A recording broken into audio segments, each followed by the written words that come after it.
Tiniyak naman ng Philippine National Police na walang puwang sa kanilang hanay ang domestic violence.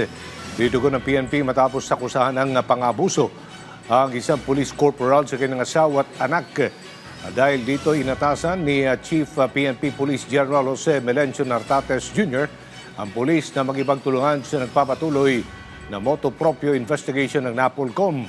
Matatandang inaresto ang police corporal noong Enero 19 ng mga tauhan ng Rizal Municipal Police Station sa Zamboanga del Norte alinsunod sa warrant na inilabas ng Family Court ng Dapitan City dahil sumunod paglabag sa Republic Act No. 9262 o ang Anti-Vowsy Act.